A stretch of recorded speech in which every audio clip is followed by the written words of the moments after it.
पिछले साल दुबई में जाने का अवसर मिला। यहां दास को अवसर प्राप्त हुआ आपके समक्ष मानव एकता दिवस का वो प्रोग्राम जो बर्मिंघम में हुआ वो अटेंड करने का मौका मिला। On the way back Dubai में जब दास पहुंचा तो दास को ये मैसेज मिला कि यूएस से कई यंगस्टर्स बात करना चाहते हैं। तो वहां एक फैसिलिटी थी कि कोई सैन फ्रांसिस्को में बैठे हैं, कोई शिकागो में है, कोई ह्यूस्टन में है, कोई एलए में है, कोई न्यूयॉर्क में है, जहां जहां से हैं एक टाइम फिक्स कर लिया गया कि इस एक नंबर पे सभी नौजवान वहां फोन करेंगे। और वहां से वो एक ऐसी कॉन्फ्रेंस फैसिलिटी थी कि वहां से दास को दुबई में फोन मिला दिया गया। कम्युनिकेशन का जमाना है, हर तरह से हर तरफ से महापुरुष कनेक्ट हो गए। तो उन्होंने सबने मिलकर ये बात कही कि Vivek ji we want to listen to you. पहले कहने लगे कि we want to have some question answer session, which I very humbly told them कि मैं नहीं चाहता कि ये टेलीफोन के जरिए ये क्वेश्चन आंसर सेशन हो। किसी समय बाबा जी ने मौका दिया तो जरूर बैठेंगे ताकि कहीं कोई कम्युनिकेशन का गैप ना रह जाए। तो फिर उन्होंने कहा कि आप हमारे एक कॉमन क्वेश्चन का आंसर दीजिए, and we have got 25 to 30 minutes. और वो कॉमन क्वेश्चन देखिए साथ संगत, हमारे मिशन के यंगर जनरेशन का वो कॉमन क्वेश्चन था। वो कॉमन क्वेश्चन ये था कि बाबा जी स्थान स्थान पे जाके अपने सुख आराम को छोड़ के हर तरह से आज मिशन के लिए, परोपकार के लिए, दुनिया के लिए क्या क्या एफर्ट्स कर रहे हैं। हम ये जानना चाहते हैं कि हमारा उसमें योगदान क्या हो सकता है। What is our contribution? How can we contribute in his mission? पहली बात तो मैं ये कहना चाहूंगा कि अभी sister आदिता, she was speaking in English as well as she sang a song in Polish language, and one thing which she said very clearly that Babaji, I am with you in your mission. What else? We all have to be with him in his mission. Maybe a little contribution, maybe a very little contribution, but मेरी contribution वो है कि मैं आपके साथ हूं, कि जो खुद को आपके पीछे नहीं चला पाया, खुदा जो पा भी लिया फिर भी उसने क्या पाया। तो पहली बात तो वो हो गई कि हमें खुद को इनके पीछे चलाना है, इनके पीछे चलना है। लेकिन दास ने उनसे एक निवेदन किया। दास ने कहा कि एक ही बात समझ पाया हूं, दास ने शायद पहले भी आपके चरणों में ये बात रखी हो, कि हमारी समस्या क्या है कि हम लोगों के सवालों के जवाब देने को निरंकारी मिशन का प्रचार समझते हैं। हम कहते हैं हमारे सत्यार्थी जी आए हुए हैं, उपासक जी आए हुए हैं, और बड़े महात्मा, बड़े पढ़े लिखे लर्नेड महात्मा आए हुए हैं, आप इनसे कोई भी सवाल कीजिए, ये उसका जवाब देंगे। सवालों के जवाब देना मिशन का प्रचार नहीं है सत्संगत। दास ने उनसे निवेदन किया कि दरअसल we have to raise a question, हमें तो एक सवाल खड़ा करना है।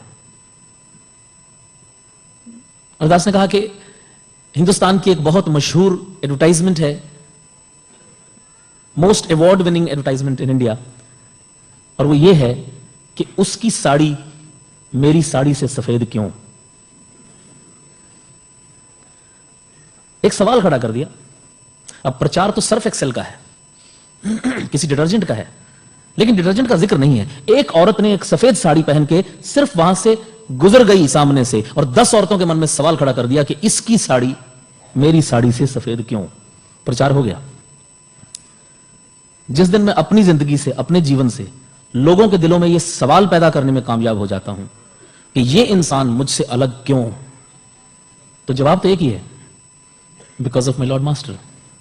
प्रचार तो इन्हीं का होगा, प्रचार तो मिशन का ही होगा, लेकिन वो होगा तब जब लोगों के दिलों में यह सवाल पैदा होगा। जिस दिन मैं लोगों से कहूंगा आइए हमारे पास, हमारी बात सुनिए, बाबा जी के पास ये है, बाबा जी के पास वो है, लोग कहेंगे आपके पास सब कुछ है, मेरे पास टाइम नहीं है, सॉरी मैं बहुत बिजी हूं। और हम बड़े हैरान होते हैं कि सच्ची चीज लेने के लिए भी लोगों के पास टाइम नहीं है, परेशान हो जाते हैं, क्योंकि सत्संगत उनके दिलों में सवाल पैदा नहीं कर पाया। मैं I have to raise a question. और यहां उल्टा होता है, मुझ एक इंसान को देखकर 100 आदमी कहते हैं कि अगर निरंकारी ऐसे होते हैं भाई साहब फिर क्या करना है आपकी संगत में आके। I have to analyse myself. मुझे अपने आप को देखना पड़ेगा कि मैं बाबा जी के रास्ते की रुकावट हूं या बाबा जी के मिशन में कंट्रीब्यूट कर रहा हूं। और वो कंट्रीब्यूशन बाबा जी मुझसे और कुछ नहीं मांगते। बाबा जी की तरफ मेरी कंट्रीब्यूशन सिर्फ मेरा अपना आप ही हो सकता है। वेरी हम्बली कि सच्चे पातशाह कृपा करो, जिस मोहल्ले में मैं रहता हूं वहां के जो 150 लोग हैं उनमें से बेस्ट मैं बन के दिखाऊं। जिस दफ्तर में काम करता हूं वहां के 50-100 जो लोग हैं, उनको अगर जिंदगी में कभी भी कोई कहे कि आज निरंकारी बाबा जी आ रहे हैं, तो वो ये कह सके कि हां एक निरंकारी को मैं भी जानता हूं साहब, बहुत बढ़िया लोग होते हैं। इतनी कंट्रीब्यूशन चाहिए। जिस दिन कोई ये कह देता है कि निरंकारी संगत में, भाई साहब हमारे मोहल्ले में भी एक निरंकारी रहता है यार, प्लीज गिव मी ब्रेक, वहां ब्रेक हो जाता है हमारा प्रचार। इसलिए दासी कह रहा है कि रिस्पॉन्सिबिलिटी हर बच्चे की है, हर बड़े की है कि इश्क ने मुझको नवाजा है इस इनाम के साथ, लोग लेते हैं मेरा नाम तेरे नाम के साथ। अगर मेरा नाम तेरे नाम के साथ लिया जाता है साथ संगत, तो फिर मैं इक्वली रिस्पॉन्सिबल हूं।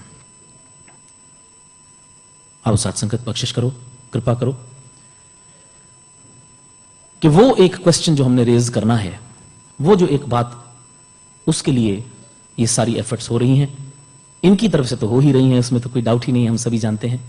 लेकिन साथ संगत और समय न लेता हुआ दास इतनी ही गुजारिश करेगा, इतनी ही साथ संगत अरदास करेगा, प्रार्थना करेगा सच्चे पातशाह के चरणों में कि बाबा जी कृपा करो, रहमत करो, जिस तरह से आप चाहते हो। और वो तभी हो पाएगा साथ संगत जब मुझे इनके किए पे भरोसा होगा कि समंदरों में मुआफिक हवा चलाता है, समंदरों में मुआफिक हवा चलाता है, जहाज खुद नहीं चलते खुदा चलाता है। और तुझे खबर ही नहीं मेले में घूमने वाले, तुझे खबर ही नहीं मेले में घूमने वाले, तेरी दुकान कोई दूसरा चलाता है। और हम अपने घर के चरागों पे खूब इतराए, हम अपने घर के चरागों पे खूब इतराए और उसको भूल गए जो हवा चलाता है। क्या बात। मैं भूल जाता हूं, फिर बाद में परेशान होता हूं। आओ साथ संगत, जैसे भी महापुरुषों ने कहा कि कुछ नहीं करना, इतना ही करना है, अपने आप को सरेंडर ही करना है। मेरा कुछ करना ही कभी कभी रुकावट हो जाता है। आशीर्वाद दो, बख्शिश करो साथ संगत कि इनके पीछे पीछे चल पाएं, जैसा जैसा ये चाहते हैं।